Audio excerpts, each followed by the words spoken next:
One of the most highly anticipated piece of gaming content has finally dropped in the form of 2022's Game of the Year's Elden Ring. The Shadow of the Erdtree has finally arrived for Souls fans around the world, and as well received as Elden Ring was a couple years back. I know that people have really been looking forward to this expansion because a lot of people still haven't given up playing Elden Ring. It's well regarded for a reason, and I hope it doesn't disappoint those fans. I've been very public and honest about my indifference to the Souls-like genre. To each their own, okay? I'm not going to say they're good. I'm not going to say they're bad. It's just, they're not for me. Enjoy them at your own leisure.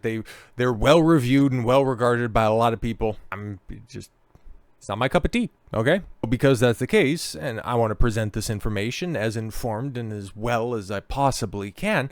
I'm going to pull up a review from a respected outlet, and I seem to have landed on Kotaku. And we have Elden Ring, Shadow of the Erdtree, massive, menacing, and magnificent. From Software's highly anticipated DLC, could be a standalone game. It's just that good. That seems to be fairly high praise. Let's go on.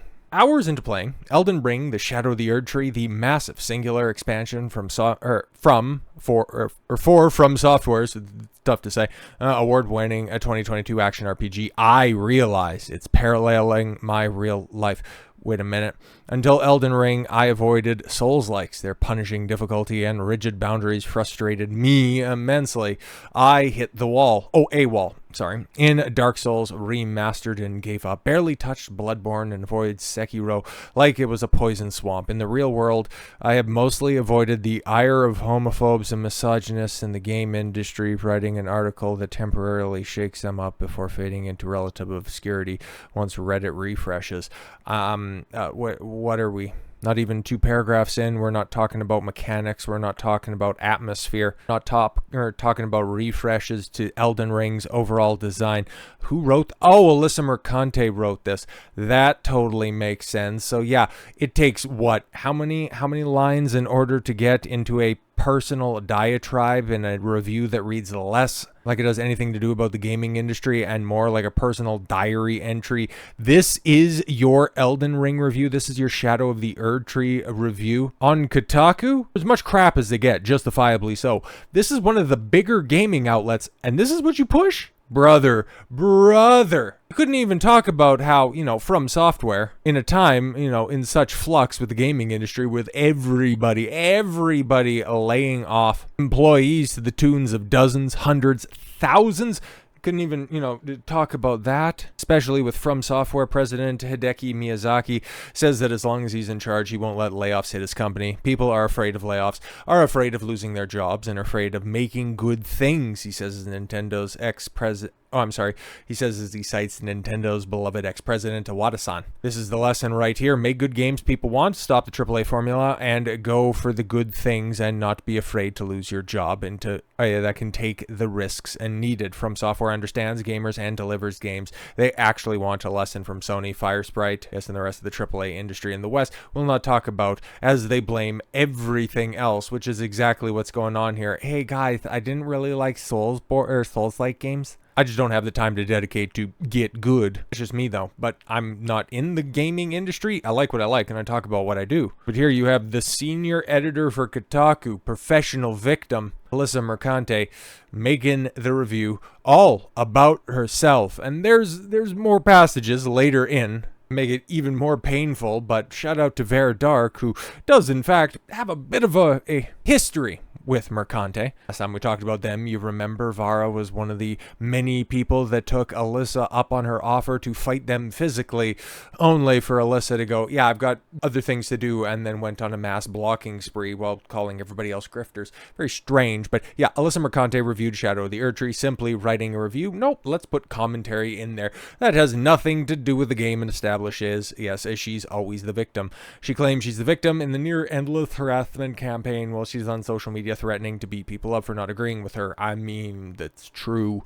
It's never, hey, I just said a stupid controversial thing people disagree with and now I'm facing backlash. It's people are being sexist and homophobic, like the passage that we read there. Of course, you know, homophobes and misogynists, they're everywhere, guys. But then later in the article, before I even make the connection between my real world and From Software game world, I subconsciously attack Shadow of the Erdtree with dogged determination, as if besting a boss would bleed into my everyday and imbue me with a higher tier of self-confidence, much like how it feels to receive near endless hate comments from anonymous accounts or angry middle-aged men. I face Shadow of the Erdtree entirely alone. No multiplayer summons would work for me in early access. Feature I relied on in the base game. Oh, so you're bad at the game. Well, she is a games journalist after all. Narcissist, but a games journalist. So I faced it solo, and after 20 hours came out, as Renala says, born anew. Okay, cool, but what about the game? Cool, you can use the pseudo easy mode in your early access, but what about the game? No, this is all about you, right?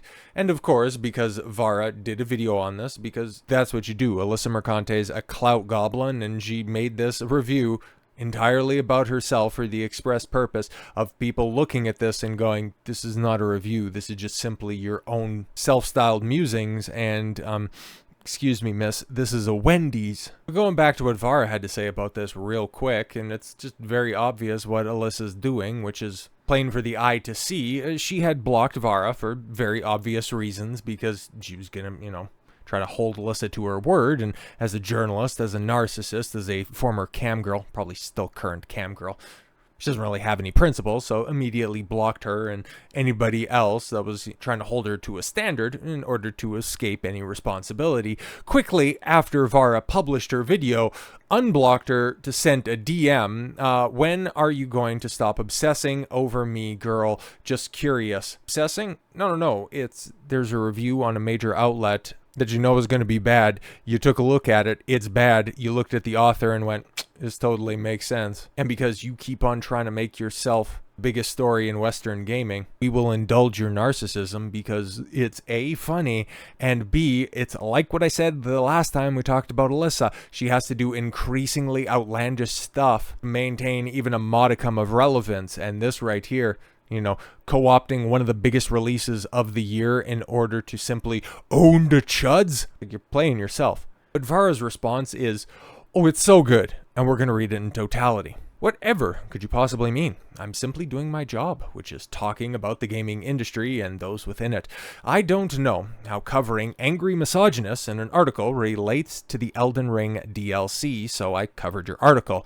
I was thinking about taking a page out of your playbook and doing a review of SOTE, where I talk about how I relate to the tarnished because they breathe. Oh shit. If you just did your job and stopped writing about things that don't relate to games, maybe you wouldn't receive so much backlash. Gamers don't want to read about your narcissism, and can't really say if she ended up getting a response to that because she was immediately put back on block, because yeah, that is a thorough refutation of Alyssa's attempt to resuscitate her career, because like I said, man, you take one of the biggest releases of the year and make it all about yourself. But in glancing over this review, I can see all the me's, eyes, my writing in this, and it's like, there's nothing to be seen here. There's nothing to be gleaned from this. Like, realistically, the only helpful part of this review is in the little synopsis, because it's just all a solipsistic diatribe. It's not helpful to anybody, but she liked the incredible world, the fascinating lore, engaging new enemies,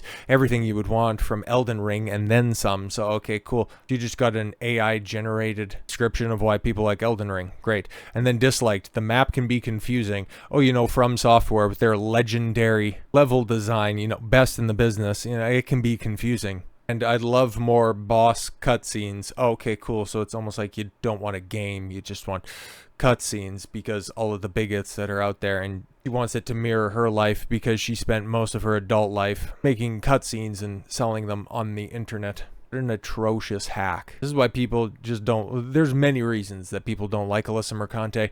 It's just, she's really bad at her job. And even at her attempted job at being An infamous micro e-celeb. Like, she's really bad at that too. So the moment, and I think that that's swiftly approaching, where nobody's going to give a crap about what she does. We'll try to do one more outlandish thing, but it's just going to end up falling on deaf ears. This is bad. This is real bad. But at this point in time, and especially seeing everything that she's done so far this year, it's not really all that surprising. So with all that said, thank you all very much for the gift of your time. I've been Don Consuelo. I want you to follow your gut and get after it. Take care, everyone.